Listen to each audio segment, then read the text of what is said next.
Hello friends, today we will see natural vegetation, which is a very interesting chapter on our channel Simplified Study. In this platform we understand the complicated things in a simplified manner. तो चलिए शुरू करते हैं इस topic के साथ। सबसे पहले हम ये देखेंगे कि नेचुरल वेजिटेशन होती क्या है। इसकी डेफिनेशन से हम शुरुआत करते हैं। डेफिनेशन बस हमने लिखा है, हम इसे पूरी तरह एक सिंपल वे में अंडरस्टैंड करेंगे। सो नेचुरल वेजिटेशन एक ऐसा प्लांट कवर है जो ह्यूमन के थोड़े बहुत या न के बराबर हेल्प से डेवलप होता है। फॉर एग्ज़ाम्पल, अगर आप कोई प्लांट उगाते हैं, अगर आप कोई प्लांट उगा रहे हैं तो आप उसमें रोज़ पानी डालते हैं और अपने तरह तरह की एफ़र्ट्स लगा के उस प्लांट की केयर करते हैं। बट ये नेचुरल वेजिटेशन नहीं हुआ, क्योंकि इसमें आप प्लांट को हेल्प कर रहे हैं ग्रो करने में। लेकिन जो प्लांट खुद से ग्रो करेगा, खुद से उसने ग्रो किया, खुद से वो बड़ा होते गया और सब कुछ उसका खुद से हुआ, वो नेचुरल वेजिटेशन है।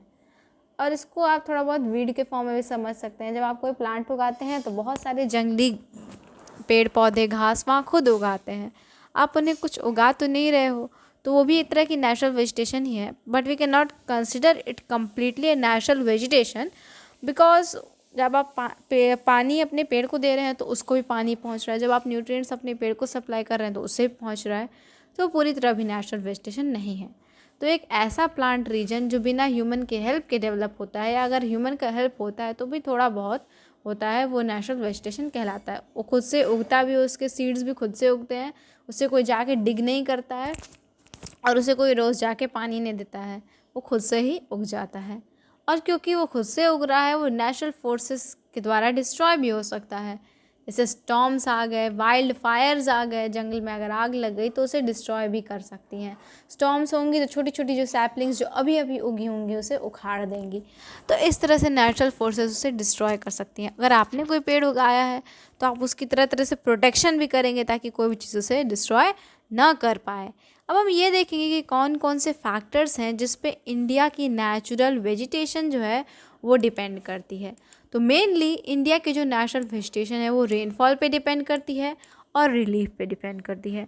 Rainfall is a very important factor. अगर किसी एरिया में बहुत लेस रेनफॉल है तो वहाँ कैक्टस देखा जाएगा, और बहुत ज़्यादा है तो स्पीशीज़ अलग हो जाएंगी।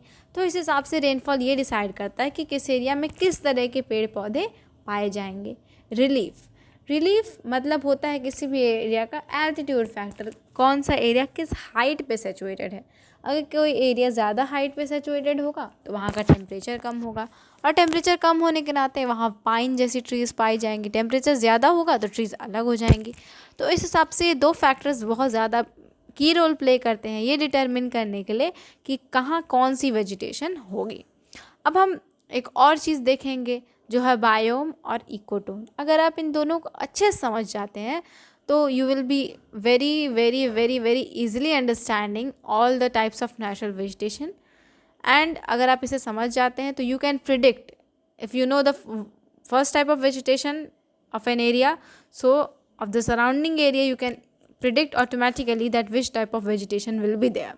तो बायोम और इकोटोन है ये दो चीज़ें जिसे समझना हमारे लिए ज़रूरी है। Biome is a collection of wildlife and plants of a region. किसी भी रीजन के वाइल्ड लाइफ प्लस प्लांट्स, किसी भी रीजन में किस तरह के एनिमल्स पाए जाते हैं और किस तरह के प्लांट्स पाए जाते हैं, उन्हीं के कलेक्शन को हम बायोम कहते हैं। और ecotone is a transition zone between two biome. Suppose this is biome A and this is biome B, तो इनके बीच का जो जोन है यही है इकोटोन, ये है ecotone, this is the ecotone. यहीं पे दो बायोम्स इंटरैक्ट कर रहे हैं आपस में, ये बायोम इससे इंटरैक्ट कर रहा है इसमें। So just once revise, biome is a collection of wildlife and plants of a region, and ecotone is a transition zone between two biomes. Now we will see the types of natural vegetation in India. So there are 5 types of natural vegetation in India. That is tropical evergreen और rain forest is the first type. दूसरा है tropical deciduous forest, जिनको हम monsoon forest के नाम से भी जानते हैं। तीसरा है डेजर्ट और semi desert vegetation. The fourth one is mountain forest or mixed forest, or even in some books you can see montane forests. Now the fourth one is very special because it carrying different names, that is tidal forests, or you can say mangroves, or you can say littoral forest, or you can even say delta forests. So now we will go with the first type, that is tropical evergreen. So now before understanding tropical evergreen, I am going to tell you a very important fact, that whenever you are learning any forest, so first thing you should do is you should always see the temperature, in which temperature range is the forest found, what is the characteristics, and even if you learn one or two species of the forest, you can right similar characteristics. मान लीजिए अगर exam में आपको सभी forest के characteristic याद नहीं आ रहे हैं, पर एक दो स्पीशीज़ की भी कैरेक्टरिस्टिक अगर आप ध्यान से पढ़ के जाते हैं तो यू कैन उससे सिमिलर लिख सकते हैं और आपको मिलेगा नंबर, अगर वो सही हुआ तो. क्योंकि होता क्या है कि कैरेक्टरिस्टिक्स स्पीशीज़ की जो है, एक फॉरेस्ट की स्पीशीज़ की कैरेक्टरिस्टिक कुछ कैरेक्टरिस्टिक्स सिमिलर होती ही हैं. अभी हम इसे देखेंगे भी, तो इसलिए अगर आप एक दो स्पीशीज़ को भी बहुत अच्छे से प्रिपेयर कर लेते हैं तो भी आपका काम चल जाएगा. लेकिन you should prepare all the species ताकि आपका नंबर कटे ना. दिस इज़ जो सॉल्यूशन जो मैंने अभी आपको बताया है, ये तब के लिए है जब आपको याद ना है. एग्ज़ाम में you are not just remembering क्या था, बहुत सोचने के बाद आपको याद ना आए तो आप ज़रूर उसकी स्पीशीज़ मिला के लिखेंगे, तो हो सकता है अगर वो सही होगा तो you will get your marks. तो हम ये देखेंगे ट्रॉपिकल एवरग्रीन फॉरेस्ट में कैसा टेम्परेचर पाया जाता है. So they need average temperature of 24 to 27 degree centigrade. I have underline this because this is important. Now they need a rainfall over 200 centimetre. जिस एरिया में 24 से 27 डिग्री बीच का एवरेज टेम्परेचर रहेगा और 200 सेंटीमीटर से ऊपर का रेनफॉल रहेगा, उस रीजन में ट्रॉपिकल एवरग्रीन फॉरेस्ट्स पाए जाएंगे. अब हम कैरेक्टरिस्टिक्स देख लेते हैं इन फॉरेस्ट की. तो कैरेक्टरिस्टिक्स भी इनकी बहुत ही इंटरेस्टिंग है, जैसे ये भी फॉरेस्ट हैं. तो ये जो फॉरेस्ट हैं हम उन्हें रेन फॉरेस्ट भी कहते हैं. एंड आई होप दैट आप में से बहुत लोगों ने इसका रीज़न भी गेस कर लिया होगा, why do we call them rain forest.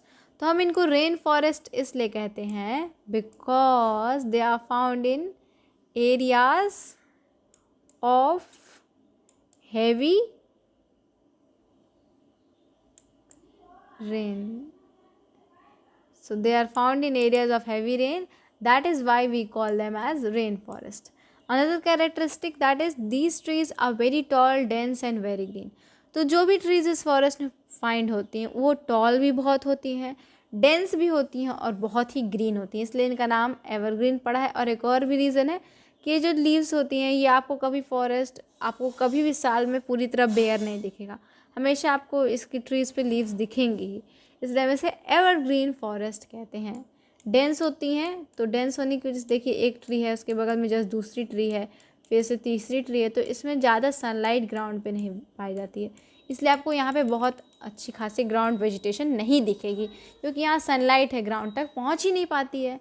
अब इसकी जो लीव्स होती हैं वो लार्ज होती हैं, लॉन्ग होती हैं, उनकी नैरो एंडिंग होती है. और उस नैरो एंडिंग का भी एक बहुत बड़ा रीज़न है जो मैंने नीचे लिखा है. This narrow ending is present to trickle down excessive water which will otherwise cause bacterial and fungal growth due to the warm and humid condition of the forest. ये एक तरह की अडेप्टेशन है. लीव ने अपने आप को, इस प्लांट ने अपने आप को इस रीजन के अकॉर्डिंग ऐसे अडेप्ट किया है. तो हम इनकी लीव्स की नैरो एंडिंग या ड्रिप टिप को देख लेते हैं. ये देखिए लीव्स लंबी होती हैं, ये लार्ज भी होती हैं और इनकी एक पतली सी एंड है, एक नैरो पॉइंटेड टाइप की एंड होती है. ये इसलिए होती है क्योंकि यहाँ पे बहुत ज़्यादा टेम्परेचर है और ह्यूमिडिटी है. एंड यू नो दैट कि अगर किसी एरिया में अच्छा खासा टेम्परेचर हो, इस तरह का 24 से 25-30 इसके बीच का टेम्परेचर हो और अच्छी खासी ह्यूमिडिटी हो, तो वहाँ पे बैक्टीरियल और फंगल ग्रोथ ज़्यादा होने के चांसेस होते हैं. तो अगर कोई ऐसा एरिया रहेगा तो वहाँ पे बैक्टीरिया और फंजाई या ज़्यादा ग्रो करेंगे और किसी भी सरफेस पे ग्रो करेंगे तो उसे डिस्ट्रॉय भी करेंगे. तो क्या होता है, इस एरिया में बहुत ज़्यादा रेन होती है and the water collects on the leaves. अब टेम्परेचर भी अच्छा खासा है तो यहाँ पे बैक्टीरिया ग्रो कर सकते हैं, यहाँ फंगस ग्रो कर सकते हैं. तो इसी को प्रिवेंट करने के लिए यहाँ पे एक नैरो एंडिंग होती है, ताकि कोई भी एक्सेसिव वाटर हो वो धीरे धीरे बूंद बूंद करके ऐसे नीचे गिर जाए. तो कोई भी एक्सेसिव वाटर होगी वो नीचे गिर जाएगी, यहाँ पे नहीं रहेगी, जिससे कि कोई भी बैक्टीरिया नहीं उगेगा, कोई भी फंगस नहीं उगेगा. तो ये इनकी एक तरह की अडेप्टेशन है. It's just adaptation of these trees. कहाँ ये पाए जाते हैं? वेस्टर्न घाट्स के वेस्टर्न स्लोप्स में, नॉर्थ ईस्ट रीजन्स में, असम हिल्स के विसिनिटी में, अंडमान निकोबार आइलैंड्स में और ईस्टर्न हिमालयाज में। तो इंडिया का जो पेनिनसुला है और ये इंडिया का नॉर्थ ईस्ट रीजन है असम वगैरह का, जिसे मैंने बहुत रफली ड्रॉ किया, don't go on the drawing, but in this region and this western slopes of western Ghats. क्यों नॉर्थ ईस्ट रीजन में पाया जाता है? Because there is a heavy rain in Meghalaya etcetera states, और जो western slopes of western Ghats है वहाँ भी ऑलरेडी हैवी रेन होती है, तो because of this they are found and in eastern Himalayas and Andaman and Nicobar island same factor. Now states, if we talk about states, there are also states on the basis of areas like western slopes of western Ghats. So on the basis of that Maharashtra है, केरला है, कर्नाटका है, waste Bengal है, नागालैंड है, मेघालय है, मणिपुर है, त्रिपुरा है, असम है, मिज़ोरम है और अरुणाचल प्रदेश है. ये कह सकते हैं हम एंटायर नॉर्थ ईस्ट और western coast of western Ghats हैं. Now we will see the species of this forest. So species को देखने से पहले हम आपको एक चीज़ बता दें कि जो भी आप स्पीशीज़ देखें तो स्पीशीज़ में आप देखेंगे स्पीशीज़ पढ़ते हुए कि जो कैरेक्टरिस्टिक्स हैं एक फॉरेस्ट के स्पीशीज़ की वो आपस में मैच करती हैं, इनफैक्ट यूजेस भी मैच करते हैं. तो इस बात को ध्यान दें और स्पीशीज़ की कैरेक्टरिस्टिक्स और एक यूज़ ज़रूर याद कर लें हर स्पीशी का. तो रोज़वुड बहुत सुना होगा आपने फर्नीचर के मामले में. आप जब भी फर्नीचर शॉप्स पे जाएँ तो अक्सर रोज़वुड की डिमांड रहती है अच्छे क्वालिटी के फर्नीचर के लिए. तो रोज़वुड हार्ड होता है, फाइन ग्रेन्ड होता है और लॉन्ग लास्टिंग होता है. लॉन्ग लास्टिंग मतलब वो टिकाऊ होता है, बहुत टाइम तक चलता है, या हम कह सकते हैं वो ड्यूरेबल होता है. लॉन्ग लास्टिंग मतलब ड्यूरेबल, बहुत टाइम तक चलने वाला टिकाऊ सामान. Now it is use to make expensive furniture, जैसा कि मैंने अभी बताया महंगा फर्नीचर बनाने में यूज़ करते हैं, और केरला में कर्नाटका में वो पाया जाता है. ना शीशम ऑल्सो यू हैव हर्ड, शीशम ये सब बहुत फेमस है फर्नीचर के मामले में, और शीशम भी हार्ड है, कैरेक्टरिस्टिक्स मैच करें जैसा कि मैंने अभी बताया, उसे भी एक्सपेंसिव फर्नीचर बनाने में यूज़ करते हैं. तो चलिए हम लोग चलते हैं लास्ट, या बेसिकली एक अच्छी स्पीशी. लास्ट कहने का मतलब ये बहुत अच्छी है, मेरी फेवरेट स्पीशी है गुर्जन.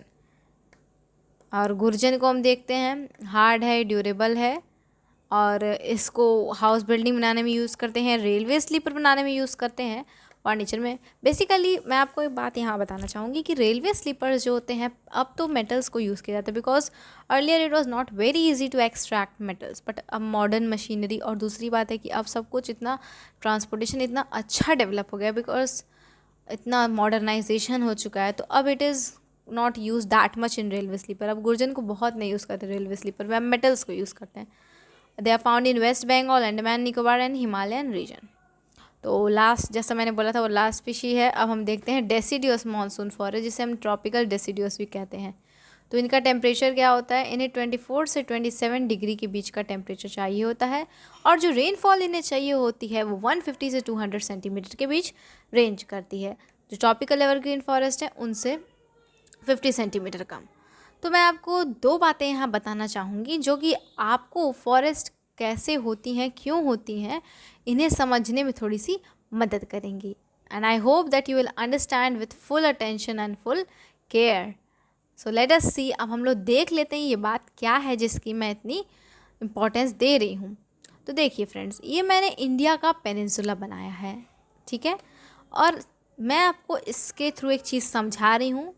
ये बहुत इंपॉर्टेंट है. अगर आप ये समझ जाएंगे तो फिर आप आराम से प्रेडिक्ट कर सकते हैं. जब सीज से विंड उठती हैं तो ये विंड जो होती हैं सीज से उठ के लैंड से टकराती हैं और यहाँ पे रेन कराती हैं. क्योंकि ये सीज से जा रही हैं, सारा मॉइस्चर कैरी करती हैं, तो इस एरिया में ये बहुत रेन कराएंगी. फिर जब यही विंड्स इस एरिया को क्रॉस करेंगी तो अगले एरिया में रेन जो होगी वो लेस हो जाएगी. इस एरिया को क्रॉस करके इस एरिया में गई तो रेन लेस हो गई. सपोज़ अगर यहाँ 100 सेंटीमीटर ऑफ रेन हुई तो यहाँ पे 80 सेंटीमीटर ऑफ रेन होगी. फिर जब फर्दर ये इस एरिया को क्रॉस करेंगे तो यहाँ पे और भी कम रेन होगी. तो इसने इस एरिया को क्रॉस किया तो सपोज़ यहाँ 50 सेंटीमीटर रेन हो गई. तो जिस तरह रेनफॉल मैंने बताया था इंपॉर्टेंट फैक्टर है, उस तरह ये डिटरमिन कर देगा कि कौन सी वेजिटेशन कहाँ होगी. यहाँ और अच्छी वेजिटेशन होगी, यहाँ कम रेन वाली वेजिटेशन होगी, यहाँ उससे भी कम रेन वाली वेजिटेशन होगी. तो इसके अकॉर्डिंग आप प्रिडिक्ट कर सकते हैं कि अगर वेस्टर्न स्लोप्स में ये है तो इसके बगल वाले एरिया में क्या होगा वेजिटेशन, यहाँ पर क्या हो सकता है. तो ये you can predict on the basis of this knowledge. And second thing which I want to tell you is that pure stand क्या होता है. प्योर स्टैंड जानना ज़रूरी है आपके लिए, प्योर स्टैंड जान लें। तो प्योर स्टैंड क्या होता है, जब किसी एक रीजन में सिर्फ एक ही स्पीशी की ट्रीज पाए जाए, या एक स्पीशी की सिर्फ एक स्पीशी की पूरी तरह नहीं हो पर मोस्ट नंबर तो एक स्पीशी का हो। सपोज़ कोई रीजन है उसमें खाली ए ट्री पाई जाए, एक ट्री है उसका नाम ए है या स्पीशी ए है, तो खाली सिर्फ अगर ए पाया जाएगा तो हम उसको कहेंगे प्योर स्टैंड। मतलब कि ये जो ट्री है यहाँ पे लार्ज नंबर में प्रेजेंट है, लार्ज नंबर में प्रेजेंट है। तो इसका क्या फ़ायदा होगा, ये फ़ायदा बहुत ही सिंपल है। जैसा कि हमारे चैनल सिंप्लीफाइड स्टडी में हम आपको हर टिपिकल वर्ड की मीनिंग समझाते हैं, उसे समझाते हैं ताकि आपके दिमाग में कोई भी डाउट ना रहे और आप हर चीज़ को समझ के and you can write very easily in your exams, you can learn easily. Have to not, आपको रटना नहीं पड़ेगा ज़बरदस्ती, आपको अपने दिमाग में लोड नहीं रखना पड़ेगा, आप उसे समझ के आराम से लिख पाएंगे। तो प्योर स्टैंड्स ये होता है कि कभी किसी रीजन में सबसे अधिक एक ही स्पीशीज़ पाई जाएँ, या तो पूरी वही स्पीशी ही हो। जैसे आप एक देखिए, अगर वीट का फील्ड होता है तो उसमें सिर्फ वीट उगता है, अधिकतर वीट उगाते हैं। अगर कोई गेहूं के खेत है तो उसमें सिर्फ गेहूं ही उगाएंगे। तो इसलिए होता है ताकि अगर हार्वेस्ट करने जाए तो सब आराम से पूरी गेहूं हार्वेस्ट कर सकें। अब हार्वेस्टिंग, अब यहाँ पे देखते हैं क्यों प्योर स्टैंड्स फ़ायदा करती हैं। तो जब पोचर्स और एक्सप्लॉयटर्स फॉरेस्ट को एक्सप्लॉयट करने जाते हैं, वुड्स को काटने जाते हैं, तो अगर सिर्फ मान लीजिए उन्हें रोज़वुड एक्सप्लॉयट करना है, तो अगर रोज़वुड एक्सप्लॉयट करना है और अगर रोज़वुड वाले रीजन में जब वो गए तो वो देखेंगे यहाँ पे रोज़वुड है और यहाँ पे कोई और स्पीशी है, सपोज़ बी है, फिर यहाँ कोई और है, फिर यहाँ कोई और है, फिर यहाँ कोई और, ऐसे बीच बीच में फिर बहुत बाद में रोज़वुड है, तो उनके लिए आसान नहीं होगा एक्सप्लॉयट करना। अगर सब एक लाइन में रहेगा सिर्फ रोज़वुड रोज़वुड रोज़वुड, तो उनके लिए बहुत ईजी हो जाएगा एक्सप्लॉयट करना। और दूसरी बात है कि ये जो पोचर्स हैं इसीलिए इस फॉरेस्ट को ज़्यादा एक्सप्लॉइट नहीं कर पाते हैं। इस फॉरेस्ट क्या है, tropical evergreen forest. Tropical evergreen forest में प्योर स्टैंड्स नहीं पाए जाते हैं, बट जो डेसिडियस मानसून फॉरेस्ट होता है उसमें प्योर स्टैंड्स पाए जाते हैं, इसीलिए ये फॉरेस्ट सबसे ज़्यादा एक्सप्लॉइट होता है। इस बात को आप ज़रूर नोट कर लें, ये जो फॉरेस्ट है बहुत एक्सप्लॉइट होता है बिकॉज यहाँ पे सब चीज़ें प्योर स्टैंड्स में, एक रीजन में एक ही स्पीशी की अधिकतर ट्रीज होती हैं, ना कि मिक्स होता है। कभी मैंगो होगी तो उसका भी इसके बाद एप्पल हो जाएगा, ऐसा कुछ नहीं होता है। सिर्फ मैंगो है तो सिर्फ मैंगो है ज़्यादा से ज़्यादा, एप्पल है तो सिर्फ एप्पल है ज़्यादा से ज़्यादा। अब हम देख लेते हैं कि कैरेक्टरिस्टिक्स क्या हैं। तो इनकी कैरेक्टरिस्टिक्स हैं, इसकी जो ट्रीज़ होती हैं वो 6 से 8 वीक्स के टाइम हॉट वेदर सीजन में मॉइस्चर शेड करती हैं। बट इंडिया की जो डेसिडियस ट्रीज़ होती हैं उनमें एक ये होता है कि वो अपना मॉइस्चर ऑटम के टाइम शेड करती हैं, जिसको हम पतझड़ मौसम भी कहते हैं, क्योंकि उस टाइम मॉइस्चर कम होता है। नॉट टेम्परेट जोन, आप बहुत से बुक्स में लिखा पाएंगे, forest of north temperate zone shed their leaves during the autumn season. तो ये इसलिए लिखा होता है क्योंकि north temperate zone we are denoting India by that. तो यहाँ मतलब इंडिया की जो डेसिडियस ट्रीज़ होती हैं वो ऑटम में शेड करती हैं। अब ये जो ट्रीज़ होती हैं प्योर स्टैंड पाई जाती है, जैसा कि मैंने अभी बताया, and they are commercially most viable forests. As I have told now this point is these are commercially most viable forest. अब हम देख लेते हैं कौन से एरियाज़ में पाई जाती हैं। So areas they are found around the belt of tropical evergreen forest, जैसे कि मैंने अभी आपको बताया था उस पेनिनसुला वाले डायग्राम के थ्रू कि कैसे रेनफॉल हो रही है। तो जो ट्रॉपिकल एवरग्रीन फॉरेस्ट का रीजन उसके जस्ट बगल में ये पाई जाएंगी, बिकॉज वहाँ उससे थोड़ी कम रेन हो रही है, स्पीशीज़ अलग हो जाएंगी। So they are found around the belt of tropical evergreen forest, और दोनों ईस्टर्न और वेस्टर्न स्लोप से पाई जाती हैं। बिकॉज जो ईस्टर्न स्लोप्स होती हैं वेस्टर्न घाट्स की, वहाँ पर भी अच्छी खासी रेनफॉल होती है। Now they are found along the Shivalik range and the Chota Nagpur plateau. By mistake I have written off, sorry for that. So they are found along the Shivalik range and the Chota Nagpur plateau. तो यहाँ पे पाई जाती हैं। And if you say about states, so it is Uttar Pradesh, Bihar, Orissa, Madhya Pradesh, Manipur, Tripura, Assam, Mizoram, Andaman Nicobar, और you can say this is entire northeast. Now we are seeing the species. So species first one we are going to see teak. So teak भी hard होती है और उसका seasoned version.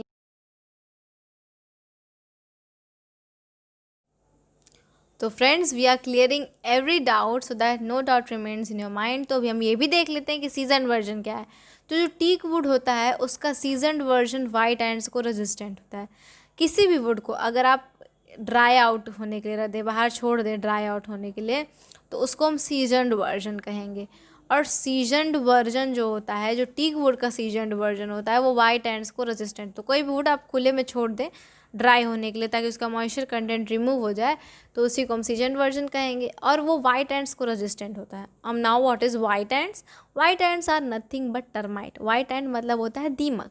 तो जो seasoned teak wood होती है उसमें वाइट एंड्स या दीमक कुछ नहीं कर सकते, और पानी भी उसको कुछ नहीं बिगाड़ सकता। वो टर्माइट रेजिस्टेंट भी होती है और वो वाटर रेजिस्टेंट भी होती है। So I am writing that white ants is nothing but the termite.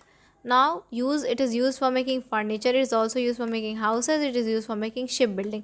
Ship building में क्यों यूज़ करते हैं? बिकॉज ये हार्ड होती है, तो उसकी हार्डनेस की वजह से ही हम उसे शिप बिल्डिंग में यूज़ करते हैं। अब हम ये देख लेते हैं एक और प्रॉपर्टी। तो जो टीक वुड होता है, अगर आप उसमें कोई आयरन नेल ठोकेंगे और कुछ टाइम बाद उसे निकालेंगे, तो आप ये पाएंगे कि जो आयरन नेल का जो पार्ट टीक वुड के अंदर इंसर्टेड था, वो पार्ट कोरोड नहीं हुआ होगा, because the part which is inserted in the teak wood that has not corroded, and the reason is that the property of teak wood is not to corrode the iron nail. जो teak wood होती है, इसकी ये property होती है कि वो iron nails को नहीं कोरोड करती। इसी वजह से जो टीक वुड के अंदर इंसर्ट हो गया आयरन नेल, उसका जो पार्ट इंसर्टेड होगा वो कोरोड नहीं हुआ होगा, उसमें रस्ट नहीं लगे होंगे।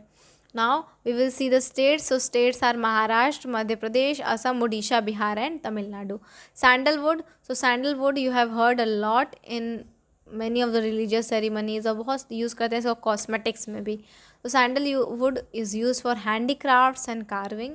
बहुत कूलिंग इफेक्ट देता है। अगर आपने सैंडल देखा होगा तो उसे लिया होगा, उसे यूज़ किया होगा, तो you have felt that sandalwood gives a very cooling effect. It's oil is used in perfumery cosmetics. जो उसकी ऑयल होती है उसको हम लोग परफ्यूम्स के मैन्युफैक्चर में, कॉस्मेटिक्स को बनाने में यूज़ करते हैं। उसको रिलीजियस सेरेमनीज़ में भी यूज़ करते हैं। और if you are from Karnataka, अगर आप कर्नाटका से हैं, एंड अगर आप कर्नाटक से हैं, तो you will be very happy to know that it is found mainly in your state only. तो कर्नाटका वालों आप खुश हो जाओ कि क्योंकि सैंडलवुड आपके ही स्टेट में मेनली पाया जाता है। तो अब हम ये देख लेते हैं और स्पीशीज़ को। तो साल और सेमुल, यहाँ हम देख रहे हैं स्लाइड में। साल जो होती है वो बहुत हार्ड होती है, और उसकी हार्ड प्रॉपर्टी की वजह से ही हम उसे हाउस बिल्डिंग में और रेलवे स्लीपर्स में यूज़ करते हैं। अब रेलवे स्लीपर में, जैसा कि मैंने उसमें भी बताया था, पहले वाली एक स्पीशी मैंने बताई थी, उसमें बताया था कि अब उतना रेलवे स्लीपर में नहीं यूज़ करते हैं। पहले वाली स्पीशी गुर्जन, इसको अब उतना रेलवे स्लीपर में नहीं यूज़ करते हैं, क्योंकि अब मॉडर्नाइजेशन हो चुका है, तो मेटल से रिप्लेस कर दिया गया है। यहाँ भी ये प्योर स्टैंड से पाई जाती हैं। ये नॉर्थ सेंट्रल और नॉर्थ ईस्ट इंडिया में पाई जाती है। We see the states that is Bihar, UP, Odisha, Madhya Pradesh, Tripura and Assam. Now we will see the another one, that is Semul, red cotton or red silk cotton tree. So before seeing Semul in depth, I will tell you one thing, that learn all the 3 names of Semul. Okay? Now Semul की property, सबसे striking property है, सबसे surprising property है कि Samuel soft होता है। अब देखिए, इसी फॉरेस्ट की साल है और इसी फॉरेस्ट का टीक है और सैंडलवुड है। तो टीक भी हार्ड है और साल भी हार्ड है, लेकिन सेमुल देखिए, सेमुल तो सॉफ्ट होती है। And Samuel is white in colour और वो सॉफ्ट है। That is use for making match box, toys and packing cases. Toys में बनाने में इसलिए यूज़ करते हैं because Samuel is soft. And children have a tendency, बच्चे जो होते हैं खेलते टाइम वो अपने टॉयज़ को यूज़ करके अपने आप को हर्ट भी कर सकते हैं। तो बच्चों को हर्ट होने से बचाने के लिए Samuel is use, because Samuel का जो वुड होता है बहुत सॉफ्ट होता है, तो it will not hurt the children while they are playing. Now we will see the states. So the states are Assam, Bihar and Tamil Nadu. So we have seen the states as well. Now we will see the other species, that is Myrobalan, and after that one more species left and your deciduous monsoon forest are complete. So Myrobalan को हम देख लेते हैं। Myrobalan को बहुत सारे uses में use करते हैं, स्पेशली उसका जो फ्रूट होता है, मायरोबैलन का जो फ्रूट होता है, वो लेदर जो आप यूज़ करते हैं, लेदर की आप बेल्ट पहनते हैं, लेदर का शूज़, तो लेदर को डार्क करने के लिए, लेदर को टैन करने के लिए मायरोबैलन का यूज़ होता है। और अदर डाइंग पर्पजेज में भी माइरोबैलन का यूज़ होता है। उसको बावेल रेगुलेटरी टॉनिक की तरह आयुर्वेदा में यूज़ करते हैं क्योंकि बहुत अच्छा ही लैक्सेटिव है, वो कॉन्स्टिपेशन से रिलीफ दिलाता है। ना विल से यूकेलिप्टस, यूकेलिप्टस तो बहुत अच्छा ही होता है और स्किन डिसऑर्डर्स को ट्रीट करने के लिए, स्किन डिजीजेस को ट्रीट करने के लिए eucalyptus is very useful. Now I will tell you the two uses of eucalyptus, and I will also clarify one confusion, and I will also warn you between the two uses. अब यहाँ पे क्या warning होगी अभी आप देखिए। जो eucalyptus होता है उसकी वुड को हम लोग रॉ मटेरियल की तरह यूज़ करते हैं पेपर इंडस्ट्री में, पेपर मैन्युफैक्चरिंग के लिए, और उसके ऑयल को हम लोग मेडिसिनल पर्पसेस के लिए यूज़ करते हैं। तो वार्निंग इज़ दैट कि बहुत सारे बच्चे गलत लिख देते हैं। क्या गलत लिख देते हैं? वुड को हम लोग पेपर इंडस्ट्री में यूज़ करते हैं, तो they write wood for medicinal purposes and oil for paper industry. So do not confuse between that. उसका जो वुड होता है हम लोग उसको पेपर इंडस्ट्री में यूज़ करते हैं, उसका जो ऑयल होता है उसको हम लोग मेडिसिनल पर्पज़ के लिए यूज़ करते हैं। आप इसको एक फॉर्मूला से भी याद कर सकते हैं, WP that is would for paper industry and OM that is oil for medicinal industry. So both are clear. Now it is found in Uttar Pradesh, Tamil Nadu, Andhra Pradesh, Gujarat, Haryana, Mysore, Kerala, and if we talk about area, that is Nilgiri Hills.